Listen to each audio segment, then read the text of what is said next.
Resesi yang sebenarnya itu bulan depan. Bulan depan?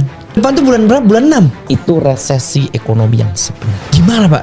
Tolong dijelaskan Pak. 2024 kan saya beritahu emas akan tembus 2 juta. Betul, di situ ada. Dan nanti itu menuju namanya arah inflasi. Yang happy sekarang tinggal di desa. Yang terasa resesi ekonomi ini hanya yang di kota-kota besar.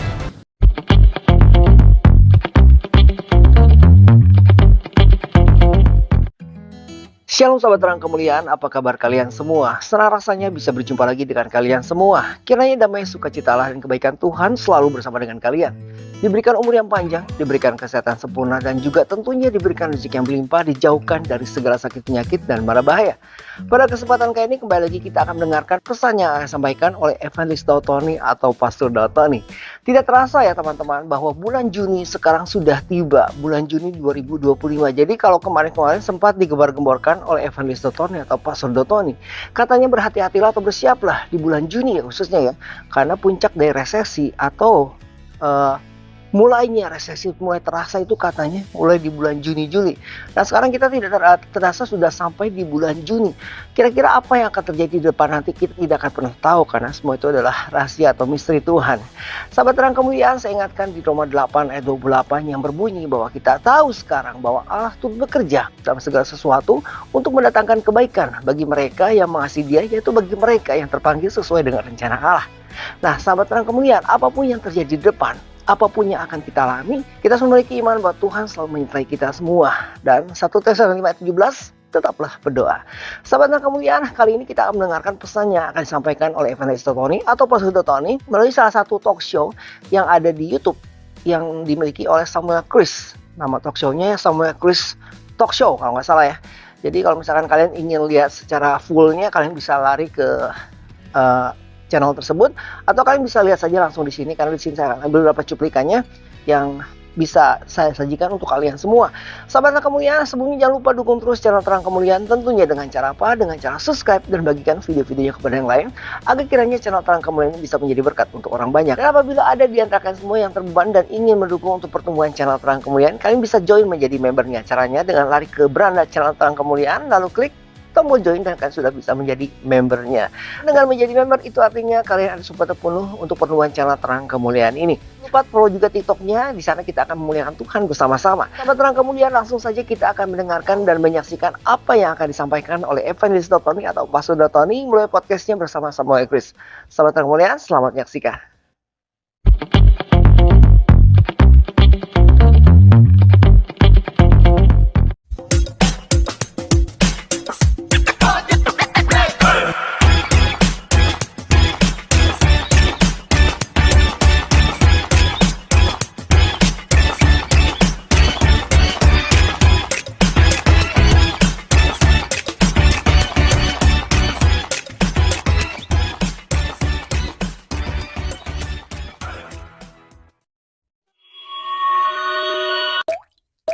Empat kan saya beritahu emas akan tembus 2 juta. Betul, di situ ada. Dan nanti itu menuju namanya arah inflasi.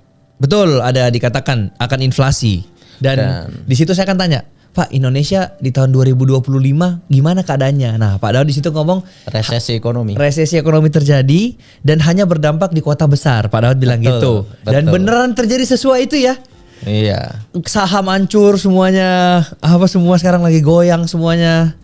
Yang happy sekarang tinggal di desa sama pinggir laut. Itu yang happy. Sesuai dengan prediksi ya. Sesuai dengan prediksi. Yang terasa resesi ekonomi ini hanya yang di kota-kota besar.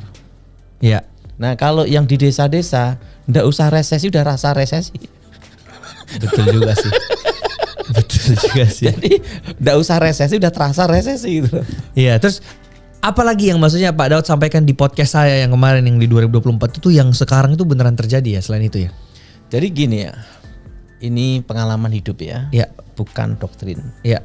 Saya kan beritahu pada Sam bahwa saya mendapat penglihatan itu kan 9697. Betul, itu kita bahas. Dan itu kan berarti sekarang udah berapa puluh tahun. Betul, betul.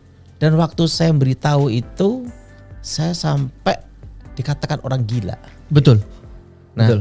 Kalau saya kan tugasnya pertama, saya bukan nabi dan saya bukan pendeta. Saya hanya messenger, penyampai pesan. Mhm. Tugas saya adalah menyampaikan pesan sebagai tukang pos. Oke. Orangnya mau dengerin atau tidak, terserah. Betul. Tanggung sendiri. Betul. Nah, sebenarnya 2009 waktu itu saya udah cerita belum ya sama Sam tentang almarhum Edi Wibowo. Waktu itu dia menjadi Danjen Kopassus. Kebetulan saya adalah pengawalnya. Saya ngawal beliau, jaga beliau sama almarhum Ibu Ani itu 10 tahun. Nah, saya senang sekali saya menikah romantis sekali hari ini. Kenapa? Saya hanya bisa merasakan suasana suami istri romantis itu hanya 2 minggu aja. Wih. Sesuai dengan ini usia pernikahan kita sekarang masih 2 minggu. Ya, kenapa 2 minggu? Karena setelah saya 2 minggu, saya dipanggil negara. Oke. Itu tahun 2004 Oke. sampai 10 tahun. Gak boleh ketemu keluarga itu? Saya jadi ceritanya gini ya. Istri saya tidak tahu apa pekerjaan saya Oh gitu. selama 5 tahun. Oke. Dan tidak tahu kegiatan saya itu apa. Dia taunya saya hamba Tuhan. Itu selama 5 tahun. Tapi kalau hamba Tuhan kok tidak pulang-pulang kan gitu. Dan saya hanya pulang sebulan sekali. Wah. Dan itu dikasih waktu 3 sampai 4 jam saja. Pulang 3 sampai 4 jam ngapain? Makan siang aja itu ya terus. Hanya ngobrol, ngasih untuk kehidupan bulanan, berangkat. Wow. Dan di situ langsung pasukan khusus, komando pasukan khusus, Kopassus sudah di samping saya. Oh gitu. Langsung jalan udah. Dikawal ya berarti ya. Kawal. Wah.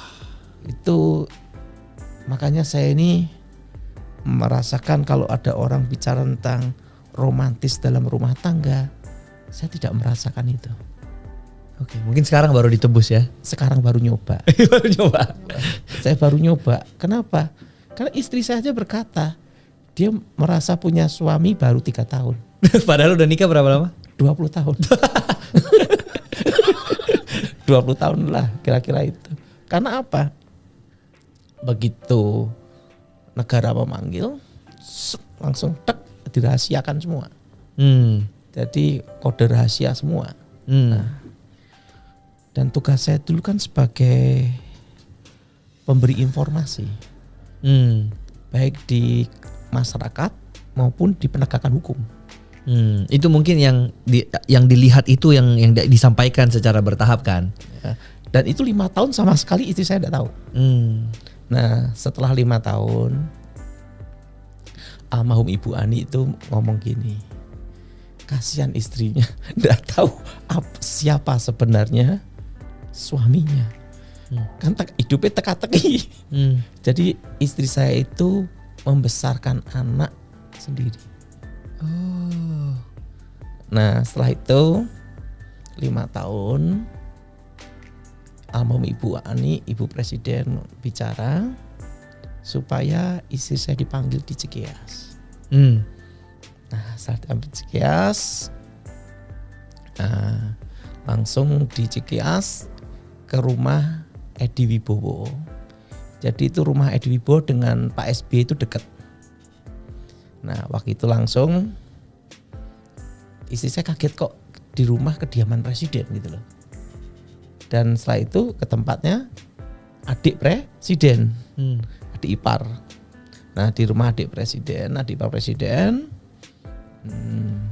istri saya dikasih tahu sama Edi Wibowo, kamu tahu kerjaan suamimu apa? Dan kamu tahu enggak siapa suamimu? Istri saya ngomong, suami saya pelayanan gereja. Dan dia ngomong, suamimu adalah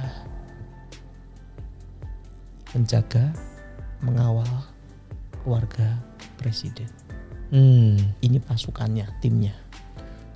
Tenang aja, suamimu tidak selingkuh. Semua laki dan normal. Gimana Sam? Pak, kita mundur sedikit ya tentang yang penglihatan 98 itu yang akhirnya tahun 1997. 1997 pada dibawa ke surga, ya kan? Melihat sampai 2035, betul? Iya. 2035 stop. Jadi kalau mau panggil Pak Daud lebih dari 2035 udah nggak bisa tahu. Udah nggak tahu apa-apa. Karena pesannya hanya sampai 2035. Oke, nah di podcast saya Pak, saya masih ingat Pak Daud bilang bahwa Cina akan menguasai ekonomi Indonesia. Iya. Dari industri metal, IT, nikel, aluminium, tekstil, dan bisnis yang akan bertahan di Indonesia itu pertanian, perkebunan, Iya. perikanan, peternakan, logistik karena supirnya harus orang Indonesia. Dan termasuk toko besi, toko emas, toko alkes aman juga karena Itu juga aman. Masih ada kandungan lokal. Masih ada kandungan lokal dan Pak Daud bilang 5 tahun lagi dari sekarang yang dimana itu tahun 2030 semuanya akan kembali offline. Toko-toko akan kembali, orang ke mall, semuanya akan offline kembali. Iya. Betul Pak? Iya. Masih ingat itu ya? Iya. Nah itu belum terjadi kan? Belum 2030. Nanti 2030 Kita lihat. itu akan kembali seperti itu. Kenapa kembali seperti itu? Karena ada namanya titik jenuh.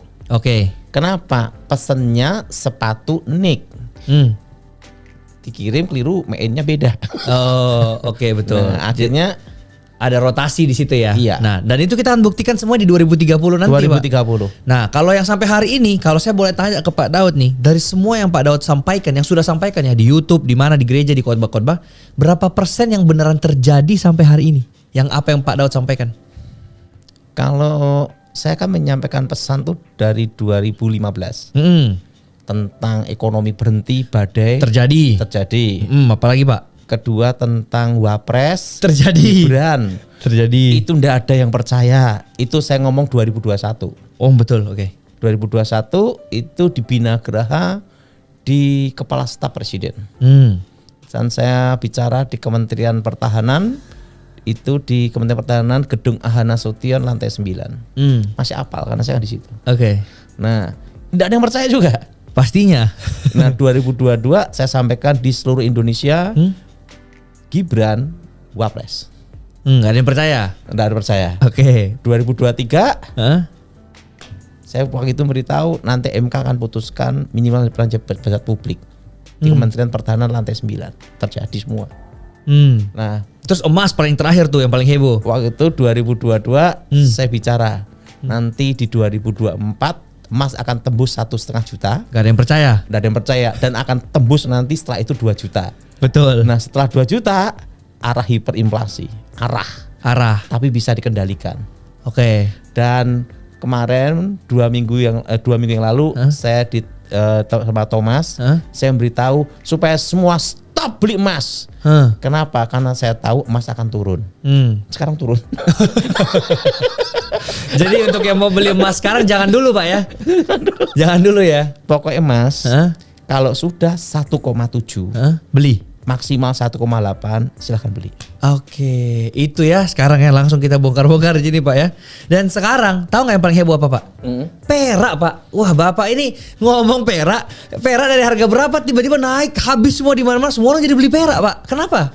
Gini, untuk yang nabung perak, invest perak, itu untuk orang yang usia di bawah usia 50. Saya cocok dong Pak? Cocok. Oke. Tapi kalau yang usia di atas 70, enggak usah. Kenapa Pak? Keburu mati. Itu maksudnya gimana? Karena naiknya perak berlipat-lipat itu kan 10 tahun lagi. Oh jadi belum sekarang.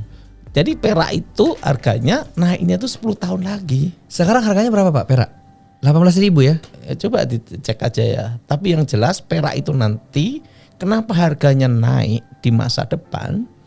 Karena perak itu bisa banyak digunakan untuk elektro, otomotif, terusan itu termasuk panel surya. Setelah itu juga alat kesehatan. Jam tangan juga Pak ya? Nah, nanti di masa depan 10 tahun ke depan kandungan emas itu hanya dipakai 30-35%. Oh gitu. Sisanya adalah perak dan tembaga. Karena harga emas terlalu tinggi. Iya. Dan 10 tahun ke depan orang akan lebih suka warna silver platinum. Kenapa kayak gitu Pak? Zamannya seperti itu di 2035. Oh jadi Bapak melihat di 2035 perak terbang semua harganya. Makanya suruh semua orang sekarang beli perak ya? Itu yang usia di bawah usia 50. Kalau yang sudah mau ke panti jompo ya enggak usah lah. Gimana Sam? Betul nggak? Betul Pak. Tapi di sini saya ada artikel Pak. Jadi artikel ini dibuat oleh salah satu konten kreator. Dari melihat videonya Pak Daud tentang yang perak katanya naik, dia bilangnya malah jangan beli perak. Dia punya beberapa alasan. Saya boleh kasih tahu ya? Silakan. Dia bilang dalam 14 tahun terakhir Pak, harga perak itu turun sekitar 32%. Datanya menunjukkan. Jadi bukan mengalami peningkatan tapi penurunan. Berarti kalau kita misalnya beli perak dari 13 tahun yang lalu, itu turun hampir setengah ya kan, karena dia turun 32%. Sedangkan kalau kita beli emas dari 13 tahun yang lalu, harganya sekarang itu udah hampir kali 2. Dia ngomongnya gitu. Nah terus perak itu tidak pernah termasuk ke dalam aset dengan performa terbaik setiap tahun Pak. Jadi emas tuh termasuk, ada apa termasuk, perak itu nggak pernah masuk ke dalam top 10-nya. Itu alasan dia. Terus saya lanjutkan lagi Pak ya. Terus dia bilang perak itu juga katanya punya banyak masalah Pak. Oksidasi. Ya kayak gitu-gitu. Terus penyimpanan juga lebih susah. Tidak selangkah emas. Perak kan di mana-mana Pak. Sedangkan kalau investasi yang baik itu ketika memang langkah gitu kan, dicari oleh orang dan barangnya memang tidak sebanyak itu. Tidak ada keinginan dari negara untuk menyimpan itu sebagai cadangan aset negara. Sedangkan emas mungkin ada Pak. Nah perak nggak ada. Ya gitu. Perak itu sudah menurun banget semenjak tahun 1873. Nah jadi Oke. itu yang dia katakan Pak. Gimana pendapat? Nomor 1. Ya. Perak ini kan selama 14 tahun kan menurun penurunan. Betul. Kalau udah semuanya turun mentok kan tinggal naik. Nah masuk akal. Nah kalau emas sudah terlalu naik 2 juta. Mau naik 4 juta, ya mau beli siapa? Berat ya. Berat. Kalau perak sekarang anggaplah kita bilang di 18.000. 18.000. Oke. Kalau naik 50.000 mudah enggak? Ya bisa sih, betul. Mudah. Targetnya bisa ke 150.000 nggak Pak? Pokoknya berlipat. Berlipat ya? Tapi 10 tahun. Kenapa berlipat? Ya. Kenapa? Kan pertanyaan gitu. Iya, iya. Walaupun dengan alasan yang tadi itu Pak yang disampaikan oleh data itu tetap masih bisa peluangnya berarti Pak ya? Karena perak nanti lebih banyak digunakan untuk industri. Jadi berkurang juga nininya dia gitu ya? Betul. Dan itu bisa jadi alternatif karena emas terlalu mahal. Terlalu mahal. Orang pindahnya ke perak. Ke perak. Oh. Nah, ingat Ya. kegunaan perak sama emas itu lebih banyak perak loh. Kalau emas kan disimpan untuk perhiasan. Iya. Nah, itu yang membuat harga perak naik 10 tahun ke depan karena kemajuan industri. Oke, Pak. Tapi di sini kita harus kasih tahu ke yang nonton ya. Ini kita nggak ada ajakan membeli atau menjual ya. Nggak. Terserah mereka aja kan. Iya. Mau denger Iya. kalau nggak juga nggak kan. Tapi ingat yang di bawah usia 50. Oke. Kalau yang kakek-kakek enggak usah. Enggak bisa Oke. menikmati. Oke, siap. Pak, sekarang saya pengen nanya langsung to the point nih Pak. Tadi udah satu nih yang kebongkar, yaitu harus investasi perak. Yang kedua Pak, apa yang Tanah. Kenapa tanah? Karena itu adalah safe haven untuk jangka panjang. Walaupun sekarang udah Harganya drop, stagnat, berhenti. Tinggal naiknya. Oh, Tapi masih tahun 2027 naiknya 2027 tanah. baru bergerak. Belinya dari sekarang oke Pak. Oke. Perak beli sekarang oke. Oke. Emas yang udah jangan dulu ya. Kalau emas nanti begitu emas menyentuh level 1,7, Iya. maksimal 1,8, silahkan beli. Oke, saham Pak. Banyak sekali nih saham hancur semua Pak. Gimana Pak? Saham nanti kalau beli saham itu nanti setelah tahun depan, tepatnya bulan Maret. Kenapa Pak harus beli saham bulan Maret bukan sekarang? Tahun ini adalah tahun seleksi alam. Maksudnya gimana? Kalau saham-saham gorengan pasti rontok habis. Oke. Yang bisa bertahan saham-saham sekarang berarti saham yang sudah teruji seleksi alam dan ekonomi. Artinya dia sudah stay dan kuat. Perusahaan besar. Artinya sudah teruji. Oke. Kalau hanya gorengan-gorengan aja habis. Oh. Nah, main saham aman itu di bulan Maret. Oke. Kan setelah RUPS rapat umum pemegang saham. Kalau sekarang terlalu resiko. Betul. Kalau kripto Pak? Tidak boleh. Kripto tidak? Karena dasar hukumnya di Indonesia tidak ada. Oh. Gini ya, suatu bisnis yang real harus diakui negara dan ada undang-undangnya. Tapi kayaknya mereka sudah mau buat Pak untuk kripto undang-undangnya. Kan baru mau toh. Baru mau. Ya berarti tunggu sampai buat dulu gitu ya. Kan baru mau. Oh iya betul juga. Baru mau dibuat Baru. sih. Penting ada legal standingnya. Oke. Ya. Oke Pak.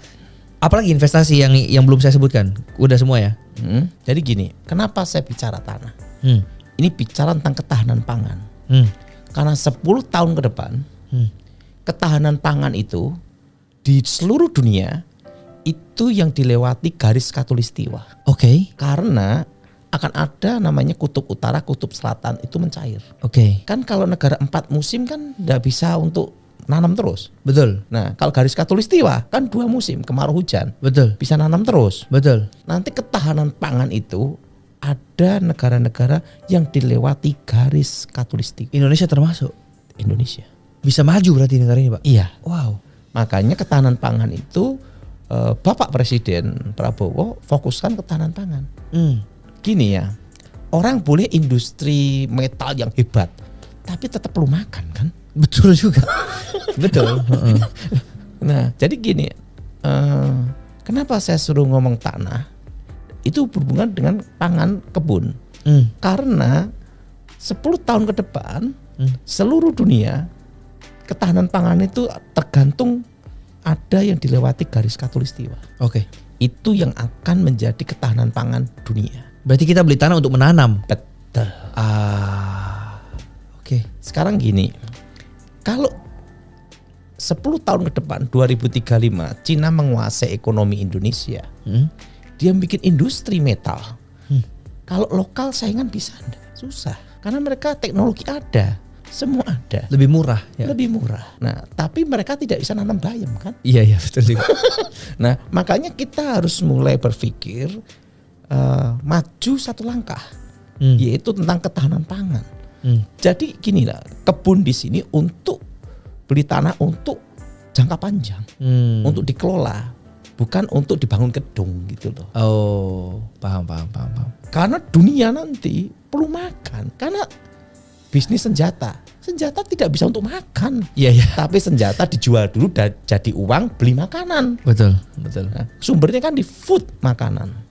Jadi kita harus paham di sini, kita beli tanah itu bukan untuk dibangun rumah, tapi untuk berkebun. Kita sudah masuk era resesi, setuju nggak Pak sekarang? Resesi yang sebenarnya itu bulan depan. Bulan depan? Itulah. Merinding loh saya ini Pak. Berarti podcast ini harus tayang sebelum bulan depan dong? Iya. Jangan sampai udah lewat ya. Jadi bulan depan tuh bulan berapa? Bulan 6? Itu resesi ekonomi yang sebenarnya. Gimana Pak? Tolong dijelaskan Pak. Apa yang kita harus lakukan? Pertama, penjadwalan utang luar negeri. Penjadwalan utang luar negeri. Oke. Nah, kira-kira 600 sampai 700 triliun. Yang harus dibayarkan. Oke, terus? Kedua, Donald Trump kan menyetop semua hibah bantuan negara-negara kecuali Israel dan Mesir. Artinya US dollar itu kan terbatas. Naik dong harganya. Pikir sendiri. Dan yang ketiga, apakah target pajak memenuhi? Oke. Dalam kondisi ekonomi seperti ini. Oke. Nah, itulah resesi. Tapi ingat, kita ndak usah takut sekalipun badai itu datang, karena kita akan melewati badai itu bersama Tuhan. Wih, betul. Setuju. Kenapa bersama Tuhan? Makanya Tuhan pilih Prabowo. Nomor 1 aman dan makan. Itu. Yang penting bisa itu dulu ya. Ndak usah mikir ke industri macam-macam. Penting perut kenyang, otak waras sudah. Makanya Pak Presiden itu dia programnya makan gizi gratis. Iya. Kenapa? Kalau perut kenyang, otak waras semua, otak normal. Kalau udah perutnya ndak kenyang, itu yang bahaya. Iya. Makanya dikasih perut dulu kenyang. Iya. Pak, tapi kalau resesi kan artinya harga semua jadi mahal, iya gak sih? Nanti bulan 6 itu deflasi dan inflasi bertemu. Oh. Daya beli masyarakat turun, tapi inflasi siapa yang beli? Iya, jadi gimana itu? Itulah resesi. Ya itu kan. Iya. Wah serem banget dong. Daya beli masyarakat turun, dan sekarang gini, yang menengah turun ke bawah banyak, yang ke bawah turun kemana lagi? Iya. Masyarakat bawah, menengah ke bawah, itu kehantam 3 faktor. Oke. Faktor pertama yaitu Corona 2020 sampai 2022. Ya kan udah selesai. Kita tidak bisa kerja, makan tabungan. Ya betul. Betul. Kedua, kehantam lagi yang namanya perang Ukraina. Oh ya, betul. Sama Rusia ya. Ukraina sama Rusia. Itu kan global dunia. Betul. Dan dampaknya di Indonesia dan seluruh dunia. Betul. Eropa juga. Otomatis ekspor mempengaruhi. Betul? Betul. Nah, kalau ekspor mempengaruhi, target pajak kan juga terpengaruh. Betul. Setelah itu yang ketiga, judi online. Paling ini sekarang ya fenomena. Menengah ke bawah sampai sekarang ini. Betul. Kantem. Betul. Lah duitnya udah habis. Oh. Kena resesi. Bayar utang lagi. Oh iya, benar. Pinjol soalnya. Pinjaman online. Iya. Bunganya tinggi sekali tuh. Kena judol, kena pinjol. Menengah ke bawah. Nah, makanya kita harus bersatu seluruh Indonesia supaya tidak investasi ke dolar. Supaya tidak investasi ke dolar. Maksudnya kita jangan beli US dollar dulu sekarang. Kita harus cinta rupiah. Oh. Kalau kita semua pegang dolar, otomatis rupiah melemah. Tapi kan yang kaya makin kaya, Pak. Ingat, kita harus ada jiwa patriotik, cinta betul. negara. Betul. Jadi dolar kita jangan investasikan ke dolar. Kita harus investasikan supaya ekonomi bergerak. Ke perak aja ya, Pak ya, daripada ke dolar ya. Perak atau tanah. Tanah, ya. Dan berkebun. Berkebun. Karena gini, kalau kita semua investasikan ke dolar semua, ingat pemerintah gimana? Pembayaran utang luar negeri gimana? Jadi kita harus rakyat Indonesia bersatu. Makanya saran saya. Tapi Pak, yang bawa-bawa ini juga bahkan nggak kepikiran Pak untuk invest ke US dollar Pak, mau makan aja susah Pak. Terus mereka harus ngapain Pak kalau di masa resesi? Bertahan. Gimana cara bertahan Pak? Kerjaan habis? Apa yang ada? Mau nggak mau gitu doang caranya Pak? Fokuskan talenta yang ada. Kalau taunya IT, fokus IT. Kalau dia udah bodoh, dia nggak ada skill Pak, dia udah miskin lagi gimana Pak? Masih ada tenaga kan, jadi kuli. Oh, mau nggak mau? Di Indonesia ini ada kehebatan, Samuel. Apa itu kehebatannya? Susah untuk mati kelaparan. Di Indonesia? Asal mau kerja tetap bisa makan. Nah itu.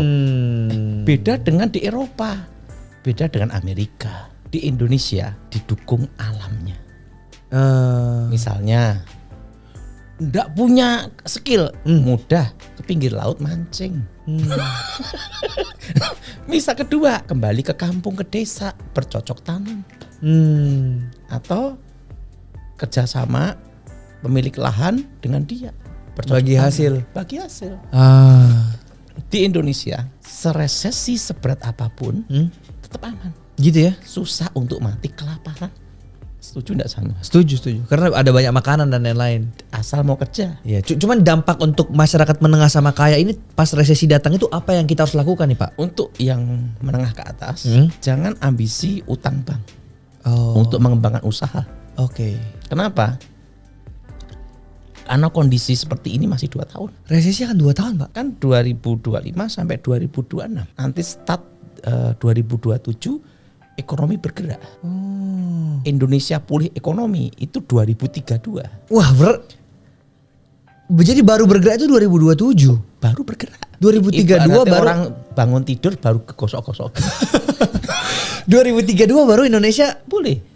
Dan ingat, dunia tuh Indonesia aja Pak. saya hanya penyampai pesan untuk Indonesia. Oh iya oke betul. Dan di masa depan di 2029 dan 2034 ada 3 wapres terkuat. 2000 berapa tadi? 2029 dan 2034. Iya. 3 wapres terkuat. Siapa Pak? Boleh disebut Pak? Pertama AHY.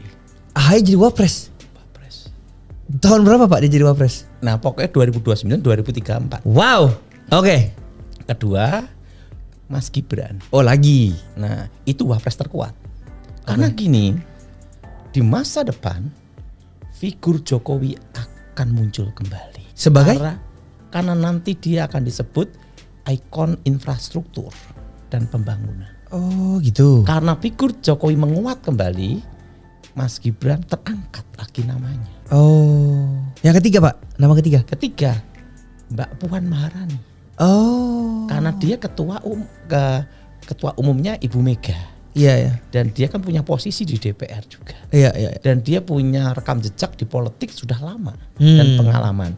Jadi di 2029 dan 2034 ini analisa saya, bukan nubuatan. Oh oke. Karena saya ada satu kisah yang tidak bisa saya lupakan dengan Mas AHY. Gimana? Waktu itu saya dipanggil di Kuningan untuk pencalonan Mas AHY calon gubernur.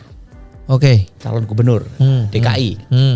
Waktu itu untuk berhadapan dengan Anies dan Ahok.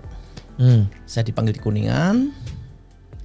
Waktu itu sama almarhum Ibu Ani Yudhoyono, sama Edi Wibowo, ada Mas Ahaye dan istrinya. Untuk bicara Wahyu Keprabon. Jadi di Indonesia ini ada 4 trah yang tetap akan berkuasa selama 25 tahun. Oke. Pertama, keluarga Soekarno. Oke. Keluarga Soeharto. Oke. Ketiga, trah keluarga Sarwo Edi. Oke. Keempat, trah dari Joko Widodo. Oke. 4 trah ini pula yang akan berkuasa selama 25 tahun Oke. ke depan. Oke. Berarti sampai 2050. Pokoknya 25 tahun ke depan. Oke. Jadi 4 trah ini yang tetap bertahan. Oke. Dan secara garis besar mereka tetap masih ada hubungan dengan kerajaan Majapahit. Oke. Ini bukan kekristenan. Ya. Oke. Waktu itu Ibu Ani memanggil saya untuk bicara Wahyu Keprabon. Artinya wahyu kerajaan yang ditakdirkan. Waktu itu dia tanya sama saya tentang pencalonan Mas Ahaye jadi calon gubernur. Kedua tentang Wahyu Keprabon. Nah waktu itu saya ngomong sama almarhum Ibu Ani. Ibu Ani tanya, Edi Wibowo ini ada Wahyu Keprabon tidak? Saya jawab tidak. Dan tidak akan bisa jadi presiden. Saya bicara itu di depannya komandan saya Edi Wibowo. Bahwa dia tidak jadi presiden. Karena tidak ada Wahyu Keprabon. Karena Wahyu Keprabon itu ada di tempatnya Ibu Ani Yudhoyono. Oh, oke. Karena itu Wahyu Keprabon itu dari Sarwo Edi Wibowo. Ayah dari Ibu Ani Yudhoyono. Wahyu Keprabon itu gimana Pak Daud? Bisa enggak diturunkan ke Mas Ahaye? Nah, saya bicara Wahyu Keprabon dari almarhum Ibu Ani nanti bisa diturunkan ke tempat Mas Ahaye. Saya ditanya, ada caranya enggak? Ada. Nah itu rahasia sendiri. Oh itu nggak bisa dibongkar sini? Enggak boleh. Oh. Karena itu adalah secret. Ritual ya? Secret suatu rahasia yang enggak boleh saya bongkar. Demokrat dan Gerindra koalisi itu saya ikut campur. Oh gimana? Kan awalnya bukan koalisi kan? Ya ini ceritanya kan. Oke. Jadi ini saya buka ini. Ya oke. Gimana Pak? Gimana? Kita Jadi, buka di sini semua. Ibu Ani bagi saya dia bukan hanya sebagai ibu negara. Oke. Tapi sebagai komandan saya dan sebagai figur dalam hidup saya. Oke. Dan dia bukan hanya sebagai ibu negara saja, tapi seorang ibu yang mendidik anaknya berhasil. Oke. Dia mendidik 2 anaknya, Mas Ahaye dan Mas Ibas. Dan dua-duanya saya kenal. 2004, ini kita sejarahnya dulu. Saya kan dilatih dulu. Yang latih saya itu puji Tuhan Samuel. Yang latih saya itu langsung Edi Wibowo. Yaitu negosiasi pembebasan sandera. Tetapi saya tidak pernah bebasin sandera. Karena tidak praktek-praktek. Nah, suatu kali itu namanya dalam operasi Sandi Yuda. Saya pernah masuk latihan itu. Nah, sama analisis strategi ke depan oleh Yuda. Waktu itu 2004 saya ditugaskan untuk negosiasi untuk keamanan negara. Ini bicara negara ini. Dengan pihak Bapak Prabowo Subianto. Nah, tempat Bapak Prabowo Subianto hanya ada satu yang paling dekat dengan dia, dengan Pak Prabowo, dan yang paling setia dan orang kepercayaan Bapak Prabowo Subianto. Namanya Mayor Jenderal Gleni Kerupan. 2004 saya ditugaskan dari pihak Cikeas untuk pertemuan di Pondok Indah. Dari kubu Pak Prabowo, Gleni Kerupan mewakili Bapak Prabowo untuk ketemu saya negosiasi demi keamanan negara. Dan saya sama Gleni Kerupan hampir setiap bulan bahkan minggu itu komunikasi, pertemuan dan membicarakan untuk keamanan negara. 10 tahun jadi sahabat. Pertama tim negosiasi jadi sahabat. Karena apa? Kumpul tiap hari. Nah, Waktu itu AHY keluar dari Anies, saya telepon lagi Mas Ibas. Saya ngomong sama Mayor Jenderal Glenny Kerupan, Glenn, saya minta supaya Gerindra dan Demokrat bergabung koalisi. Karena Glenny sama saya kan sudah 20 tahun berdua. Dan memang kita tugasnya itu. Saya ngomong gini, Mas, ya saya tunggu 24 jam untuk bergabung. Oke.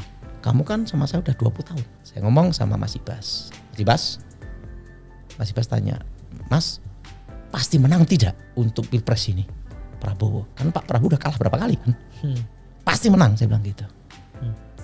Kenapa Mas yakin pasti menang? Saya beritahu 96, 97. Saya lihat anak muda ini jadi wapres. Gibran. Udah mau lihat 96, 97. Iya, pasti menang. Oke. Yakin Mas? Yakin. Kedua, ingat Mas Ibas, saya pengawal almarhum Ibu. Pasti saya setia bahkan menyerahkan nyawa saya untuk Mas. Ya udah, gabung. Langsung Glenny telepon saya, gimana? Jawaban Demokrat. Ibas beritahu, nanti akan beritahu ayahnya Pak SBY untuk gabung. Iya, kamu kan pengawalnya sana, ngomong dong gitu. Oke, siap, gabung langsung 3 hari. Oh, gitu ternyata ya, Pak. Oke, Pak, tadi udah kasih tahu tentang 3 calon kandidat terkuat untuk Wapres. Presidennya dong, Pak. Nggak lihat. Oh, presidennya nggak lihat. Nggak lihat. Hanya wapresnya Wapres. aja. Oh. Nah, kalau yang paling terdekat nih, Indonesia nih sebentar lagi akan Piala Dunia nih. Indonesia masuk Piala Dunia nggak? Nggak lihat. Oh, itu juga nggak lihat. jadi tidak semuanya ya? Tidak semua. Tapi yang jelas, masa saya terkenal tinggal 2 tahun. Masa Pak Daud cuma 2 tahun? Berarti sampai 2027? Iya. Yang jadi pertanyaan, masih diundang nggak sama Samuel Krishna itu aja. Tenang aja Pak. Selama kita memberikan yang terbaik untuk masyarakat, kita masih ngobrol-ngobrol di sini dong. Samuel ingin tahu kenapa saya pelayanan di desa. Kenapa? Waktu saya ngawal Ibu Ani 10 tahun di Wibo. Saya ini punya ayah angkat. Dia pembimbing saya dari saya bertobat. Oke. Dia minta saya waktu saya masih ngawal dulu untuk khotbah di tempatnya dia di desa. Jemaatnya tidak banyak, 10 orang, 7 orang. Dia minta saya itu sampai 15 tahun. Tapi saya tidak pernah khotbah. Tidak pernah saya jalani. Karena apa? Karena kan ada tugas pengamanan, tugas lain-lainnya ya. Dan menurut saya udahlah biar dia aja ngelayanin lah. Penting saya kasih sumbangan kan gitu. Penting sumbangannya lancar kan gitu. Betul. Sebelum dia meninggal, dia minta saya yang terakhir kalinya. Daud, kamu buat pelayanan di desa, gantiin saya. Saya waktu itu ngomong, ya enggak jawab saya. Karena di desa cari apa? Kan gitu. Kalau di kota banyak persembahan, di desa kita kasih sumbangan. beda cerita betul enggak? Padahal saya minta satu, kamu melayani di desa lah. Karena dia minta saya khotbah selama 15 tahun untuk khotbah. Satu pun enggak pernah saya laku. Sebelum dia meninggal, dia ngomong sama saya minta kamu pelayanan di desa. Itu aja permintaan saya. Sebagai ayah angkat kamu. Setelah itu berapa hari kemudian dia meninggal. Sebulan 2 bulan saya pikir saya harus melaksanakan wasiatnya dia yang terakhir. Jadi saya ini terus terang, pertama dalam hidup saya berjanji sama Tuhan tidak akan jadi pendeta sampai saya meninggal. Karena saya tahu saya orang berdosa. Dan kalau pendeta itu beban mental dan harus terhormat. Sedangkan saya orang berdosa, saya lebih baik melakukan apa yang harus bisa saya lakukan yang terbaik untuk Tuhan dan negara saya. Dan kedua, ini kan wasiat terakhir sebelum dia meninggal. Ya udahlah saya jalankan. Saya Sam, Pak Gilbert pernah nawarin saya jadi pendeta untuk jadi wakilnya. Di kota loh Sam, jemaat kira-kira ada 10.000. Lumayan enggak Sam? Ya banyak banget itu. Jadi wakil lah. Tinggal tanda tangan. Tapi saya ambil keputusan, saya tidak mau. Saya ngomong Pak Gilbert, saya belum siap, saya tidak mau jadi pendeta dan tidak mau di kota karena wasiat itu. Balik ke desa lagi ya ini. Ke desa lagi. Oke Pak, tapi saya pernah mendengar cerita bahwa Pak Daud bisa menerawang sampai kematian seseorang, yaitu ibunya sendiri. Itu sering. Itu sering. Berarti kalau Pak Daud lihat saya, Pak Daud tahu nih saya kapan meninggal ya Pak? Kalau harus mendapat petunjuk. Harus mendapat petunjuk dari Tuhan. Jadi gini, 2018 ayah saya mau meninggal pun dikasih tahu. Wow. Jamnya dan tanggalnya. Wow. Dan caranya juga. Ya. Gimana ceritanya? Ayahmu ku panggil.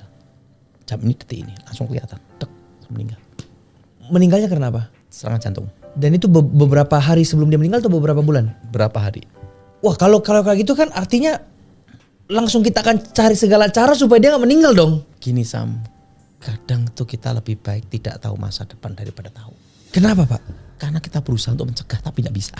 Serem banget ya. itu pasti stres banget ya Pak ya. Makanya lebih baik tidak tahu daripada apa? Tahu.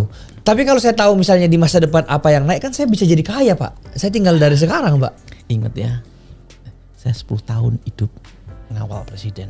Kalau saya mau suruh milih, saya ingin jadi kayak orang biasa. Kenapa Pak? Lebih happy. Lebih happy? Menikmati hidup bersama keluarga. Itu lebih daripada yang lain. Istri saya aja ngomong sama saya, dia merasakan punya suami hanya 3 tahun. Dan dia ngomong, saya tidak mau punya menantu jadi kayak ayahnya. Jadi istri saya tidak mau punya calon suami anaknya yang kayak calon presiden, staf khusus presiden. Kayak pengawal. Saya ngawal presiden. Kenapa? Saya belum siap untuk mengubur anak dan menantu saya. Karena kan tim saya banyak meninggal.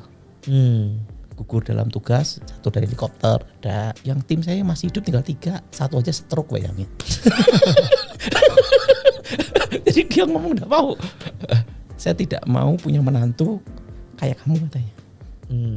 Karena kan dia ngerasakan 10 tahun saya tinggal. Nah setelah itu pada tuh penguburan ayah saya dapat suara Tuhan ya. Itu di depan banyak orang di situ. Mama saya masih ada di situ. Tepat 7 tahun kok aku panggil. Serem banget. Jadi menghitung mundur kita ya waktunya. 2018. Tahu enggak, saya sudah berkabung untuk ibu saya selama 7 tahun. Sedih duluan ya. Tapi Pak Daud kasih tau ibunya gak bilang, kamu bakal meninggal 7 tahun lagi? Cepat dia. Langsung kasih tau gitu? Iya. Wih. Supaya dia persiapan. Wah. Makanya dia suka melayani, suka bantu orang gitu. Wah. Dan itu banyak, saksinya banyak. Wah. Nah, apa yang terjadi? 2025 bulan Februari, 7 tahun kan. Waktu itu saya ada di Jambi. Mama saya tiba-tiba sakit parah. Tiba-tiba? Tepat 7 tahun. Saya dipanggil datang, saya ke Solo ya. Dan saya sudah dikasih tahu bahwa tanggal 13 dia meninggal. Nanti kakak setengah 12. Wah. Udah tahu? Setengah 12, tanggal 13. Waktu itu makanya lebih baik kita enggak tahu masa depan. Karena kita enggak akan siap kalau kita ngelihat prosesnya gimana meninggal tuh kayak apa gitu loh. Itu yang saya belum siap gitu loh. Apalagi ibu kita sendiri gitu loh. Dan kita enggak bisa mencegah. Kita tahu pun juga enggak bisa mencegah. Padahal sudah ngelakuin segala jenis cara itu untuk mencegah. Tidak bisa. Setelah itu saya ngomong sama anak saya Felicia. Feli, ayo kita ke latihan. Karena saya ngajak anak saya kan disiplin militer. Jadi supaya dia cinta negara, terus minimal dia bisa berlindung dan menjaga dirinya. Habis latihan, saya latih dia sama kawan saya. Kamu ngomong. Waktu itu saya ngomong sama kawan saya, kita enggak jadi ke Semarang. Saya ngomong, Feli, kita ke tempatnya Oma, karena dia mau dipanggil Tuhan. Karena Tuhan janji sama saya, hanya engkau yang bisa menutup matanya. Oke. Saya datang dari tempat latihan sama anak saya ke rumah sakit. Saya tutup mata mama saya sambil nyanyi Selamat Pagi Roh Kudus. Lagu kesukaannya dia. Saya lihat dari tubuhnya rohnya keluar. Tersenyum, ngucapin apa? Terima kasih. Merinding loh saya Pak ini. Langsung meninggal. Tepat 7 tahun. Ayah saya 13 Januari 2018. Ibu saya Februari tanggal 13. Wow. lebih 1 bulan dikasih kesempatan. Wow. Tapi maksudnya apa? Gimana rasanya ketika sudah tahu gitu loh depan mata bahwa 7 tahun. Dan apalagi semakin dekat itu kan apa sempat lupa Pak yang kayak lupa nih ternyata. Ini pengalaman saya dalam hidup saya. Waktu kita melihat apa yang akan terjadi, yang paling sakit dalam hidup ini adalah kita tidak bisa mencegah. Dan itu terjadi dalam hidup saya. Banyak kali ya? Banyak. Makanya Habakuk tahu akan terjadi penghukuman atas Israel, dia tidak bisa mencegah kan. Dia hanya berkata apa? Dengan tenang kuhadapi hari kesusahan itu. Kita tidak bisa mencegah. Kita hanya bisa ngasih peringatan dan pesan. Makanya saya beritahu. Saya pernah ngomong sama Pak Gilbert, kalau saya suruh milih lebih baik tidak tahu daripada tahu. Cuman Pak, berarti bukan kayak karunia untuk semua orang bisa diterawang ya, bukan seperti itu ya? Tidak bisa. Tergantung siapa yang mau ditunjukin. Iya. Oh. Tapi saya tuh pernah ya, kan Tuhan itu berjanji dalam hidup saya. Di mana kakimu dipijak, aku menyertai dan memberkati. Siapa yang mengutuk engkau akan dikutuk. Siapa yang memberkati engkau, ku berkati. Itu waktu saya bertobat. Itu dikasih langsung itu. Suatu kali, ini pernah terjadi. Memang saya ini dalam suatu bisnis apapun tidak pernah gagal. Misalnya tanah, beli tanah. Dulunya tempat kelurahan, berubah jadi kecamatan. Di tempat tiba-tiba di tengah sawah tidak ada jalan, tiba-tiba jadi jalan karena ada perumahan. Nah, suatu kali ada restoran sepi sekali. Dia tahu tentang saya, dia minta saya ada di restoran. Waktu saya di restoran langsung rame. Ya toh, begitu saya keluar sepi lagi. Apa itu karena kebetulan? Dicoba selama 1 bulan, sepi. Saya datang rame lagi. Saya diminta datang betul 1 minggu, rame terus. Dia bingung, kenapa ya gitu. Saya ngomong, Pak Daud, bapak saya sewa aja di sini supaya tetap di sini, makan gratis di sini supaya rame terus. Nah, itu terjadi. Dan puji Tuhannya, saya dimanapun tempat, dimana saya menempati dan saya tidur di situ, tempat itu diberkati. Saya tidak tahu sampai kayak gitu. Bahwa Tuhan itu baik sama saya. Dan saya selalu dalam hidup ini, pertama karena saya sudah janji tidak mendirikan gereja dan tidak jadi pendeta. Jadi hidup saya sekarang ya untuk masyarakat. Untuk di desa-desa, ke orang-orang miskin gitu. Ke anak-anak yatim piatu, itu aja. Karena apa? Kita tidak bisa menebus dosa kita. Yang bisa menebus hanya Tuhan. Minimal kedua, kita bisa memperbaiki hidup kita. Betul Pak. Pak, saya ada pertanyaan lagi Pak. Kan sebenarnya saya pengen tanya Indonesia Emas 2045 Pak. Tapi nggak nyampe nih, cuma sampai 2035. Jadi kalau mau tanya Indonesia Emas pun nggak nyampe gitu kan. Oke, kalau gitu kita paling mentok di 2035 deh. Indonesia akan seperti apa di 2035 Pak? Ujungnya. Dan proses yang akan kita lalui dari sekarang sampai 10 tahun ke depan ini Pak. Kan 2035 10 tahun lagi kan. Itu kayak gimana tuh jalur-jalurnya tuh? Apa yang kita harus persiapkan sebagai rakyat Indonesia? Ya 4 itu aja. Itu aja tadi yang 4 ya. Tanah, pertanian perkebunan, perikanan peternakan, logistik distribusi, dan pergudangan. Ya intinya adalah Indonesia ekonominya pulih 2032. Iya. Jadi bertahan aja dulu sekuatmu gitu ya. Iya. Tabung dulu, jangan difoya-foyain duitnya. Cari sebanyak-banyaknya uang. Kencangkan ikat pinggang. Kencangkan ikat pinggangmu ya. Itu intinya. Dalam hidup ini hanya satu yang saya sesali dan paling saya kecewa. Apa Pak? Kalau saya tidak bisa memberikan yang terbaik untuk Tuhan dan negara. Jadi selama saya hidup, saya berusaha melakukan apa yang terbaik. Oke. Untuk Tuhan dan untuk negara saya. Oke. Karena saya lihat jiwa patriotik itu harus dikembangkan di Indonesia. Nah, itu nomor 1. Ya kan banyak yang kabur-kabur Pak ke luar negeri. Nah, yang ngajak kabur itulah perlu bertobat. Karena Indonesia nggak bisa makan di luar negeri. Ada gajinya. satu pelajaran yang saya pegang sampai saya mati. Apa Pak? Itu pesan guru saya. Yaitu kakek saya seorang pejuang. Nomor 1, selama tidak ada pemberontakan. Kedua, selama pemerintahan itu ada, jangan melawan, jangan memberontak, lakukan hidup apa adanya, silent tenang. Tidak boleh melawan. Demo? Tidak boleh memberontak, apalagi demo. Iya. Pokoknya selama Ada pemerintahan dan selama negara itu tidak ada pengkhianatan, tidak ada pemberontakan, silent, diam, tenang, jadi warga negara yang baik. Gimana Sam? Bagus Pak.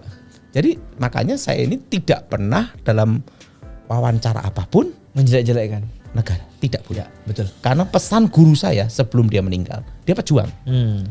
Pejuang, dia seorang peta dan satu rating dengan Jenderal Ahmad Yani. Dia ngomong sama saya, untuk apa kita merdeka? Hukum di Belanda ada hukum, aman. Zaman Belanda dan zaman Jepang juga aman. Hanya bedanya satu, kita merdeka untuk tanah kita, supaya kita punya tanah dan air. Jadi ingat, selama negara ini ada dan ini tanah airmu, pertama, selama tidak ada pengkhianatan dan tidak ada pemberontakan, diam, tenang, ikuti alurnya, jadi warga negara yang baik. Dan tidak boleh bicara apapun yang jelek untuk pemerintah. Keren. Tepuk tangan dulu dong. Pak, saya ada 2 pertanyaan terakhir Pak. Pertanyaan saya yang kedua terakhir ini adalah, kita melihat fenomena ada negara perang A lawan B, perang dagang antara Cina dan Amerika, dan ya untungnya sekarang udah membaik lagi. Itu namanya perang dingin propaganda. Nah itu di beberapa tahun ke depan akan terjadi lagi nggak Pak? Apakah perang dunia ketiga? Itu untuk bargaining, ujung-ujungnya adalah bargaining, negosiasi, sama-sama untung. Itu tujuannya. Jadi bukan untuk sampai perang ketiga, perang dunia ketiga. Kalau perang itu kan biaya besar. Perang itu kan ada 3. Ya. Pertama perang udara. Perang udara itu maksimal sebulan, 2 bulan, 3 bulan itu udah maksimal. Karena biaya logistik itu terlalu tinggi. Kayak contohnya apa? Kayak Rusia dengan Ukraina, ya kan ya? Udara itu sebulan 2 bulan doang. Tung. Nah, setelah itu perang laut. Maksimal 3 bulan. Dan paling lama itu perang darat, itu pusat pertempuran. Itu ada perang gerilya, perang kota kan gitu. Itu bisa tahunan bahkan puluhan tahun. Nggak usah banyak-banyak. Contohnya Timor Leste. Berapa tahun? Akhirnya lepas juga. Jadi perang itu biaya yang besar dan mudah besar. Kayak India dan Pakistan. Itu sebenarnya adalah uji coba senjata. Oh, jadi bukan perang itu? Ya, untuk uji coba senjata, bisnis senjata. Nanti kan ini made in Cina, ini made in Amerika, ini made in Rusia, ini made in. Nah sekarang kalau senjata kan untuk uji cobanya harus perang. Iya. Nah kendaraannya siapa yang mau dicoba? Iya. Tapi kedepannya ini ada lagi nggak Pak yang kayak gitu-gitu tuh, yang antara ini lawan ini, negara ini lawan negara ini? Pasti ada Ya. Tergantung bisnis perang. Tergantung bisnisnya mau ke arah mana. Senjata. Cuman nggak yang sampai perang dunia ketiga lah ya. Semua masih aman-aman aja. Aman-aman aja. Kalau perang dunia ketiga, semua rugi. Iya betul sih. Otaknya mereka juga masih waras gitu loh. Jadi mereka nanti ujung-ujungnya gertak sambel, shock terapi, ujung-ujungnya apa? Kita nego-nego. Gitu aja. Ya ujung-ujungnya sebenarnya Trump kan menaikkan tarif ke Cina segitu besar supaya dia bisa masukin uang tuh banyak banget ke bank kan, supaya suku bunga turun. Iya. Jadi ya kayak gitu-gitu kan seharusnya. Bisnis to bisnis. Bisnis to bisnis ujung-ujungnya Pak. Ya udah, mungkin Pak penglihatan terakhir atau pesan yang mau disampaikan ke masyarakat Indonesia yang menonton ini sampai 2035 apa Pak? Pesan saya satu untuk masyarakat seluruh Indonesia. Ya. Pertama, emas begitu 1.700.000 atau 1.800.000 beli. Oke. Kedua, perak. Ketiga, itu pesan guru saya. Selama tidak ada pemberontakan dan tidak ada pengkhianatan, jadilah warga negara yang baik, tidak boleh melawan atau bicara yang jelek untuk pemerintah. Itu pesan guru saya. Karena apa? Ingat, kita sudah melewati masa susah, masa sulit pada waktu untuk Indonesia merdeka. Itu guru saya ngomong gitu. Jadi orang yang sudah mengalami perang, dia tidak akan mau jadi pengamat militer. Karena perang itu brutal. Nah, yang bisa jadi pengamat militer itu kebanyakan yang tidak pernah perang. Betul enggak? Betul.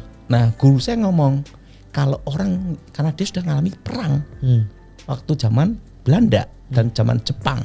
Jadi dia merasakan bagaimana perang itu. Dia ngomong, karena kita tahu bagaimana perang itu, makanya kamu sebagai keturunan saya dan kedua sebagai pengganti saya. Pesannya ini, selama tidak ada pengkhianatan, selama tidak ada pemberontakan, apapun kata pemerintah lakukan. Ikuti alurnya, jadi warga negara yang baik. Dan kemudian itulah tadi pesan yang telah disampaikan oleh Evangelis Dotoni atau Pastor Dotoni. Kiranya apa yang disampaikan bisa kita cerna dengan baik. Dan sekali lagi jangan takut. Apapun yang akan terjadi ke depannya, kita percaya bahwa Tuhan selalu bersama dengan kita. Ingat 1 Tesalonika 5:17, tetaplah berdoa. Sahabat Terang Kemuliaan, sampai di sini video kita kali ini. Apabila ada di antara semua yang terbeban dan ingin didoakan oleh Evangelis Dotoni atau Pastor Dotoni, silakan menghubungi nomor WhatsApp yang tertera di kolom deskripsi melalui pelayanan Zoom yang dilakukan oleh Yefta Ministry ataupun Tom Health TV. Nah, mari kita doakan bersama-sama agar kiranya Evangelis Dotoni ini selalu diberikan kesehatan, agar beliau dapat melakukan plannya dengan baik dan juga mengabarkan kabar baik untuk kita semua. Sahabat Terang Kemuliaan, sampai di sini kita akan bertemu lagi tentunya di lain kesempatan. Jangan lupa dukung terus channel Terang Kemuliaan tentunya dengan cara apa? Dengan cara subscribe dan bagikan video-videonya kepada yang lain agar kiranya channel Terang Kemuliaan bisa menjadi berkat untuk orang banyak. Jangan lupa untuk join menjadi membernya apabila kalian terbeban ingin membantu pertumbuhan dari channel Terang Kemuliaan. Dan terima kasih untuk kalian semua yang sudah menjadi membernya. Dan jangan lupa juga follow TikToknya ya. Kita akan memuji Tuhan bersama-sama di sana. Sahabat Terang Kemuliaan, sampai di sini kita bertemu lagi tentunya di lain kesempatan dan saya berdoa untuk kalian semua kiranya kebaikan Tuhan selalu bersama dengan kalian semua. Diberikan umur yang panjang, diberikan kesehatan sempurna dan juga tentunya diberikan rezeki yang berlimpah, dijauhkan dari segala sakit penyakit dan mara bahaya. Kita bertemu lagi di lain kesempatan. Tuhan Yesus memberkati. Beginilah firman Tuhan, penebusmu, yang Maha Kudus, Allah Israel. Akulah Tuhan, Allahmu, yang mengajar engkau tentang apa yang memberi faedah, yang menuntun engkau di jalannya harus kau tempuh. Maka Yesus berkata pula kepada orang banyak, katanya, Akulah terang dunia, barang siapa mengikut aku, ia tidak akan berjalan dalam kegelapan, melainkan ia akan mempunyai terang hidup. Kata Yesus kepadanya, Akulah jalan dan kebenaran dan hidup. Tidak ada seorang pun yang datang kepada Bapa kalau tidak melalui aku. Tuhan Yesus memberkati.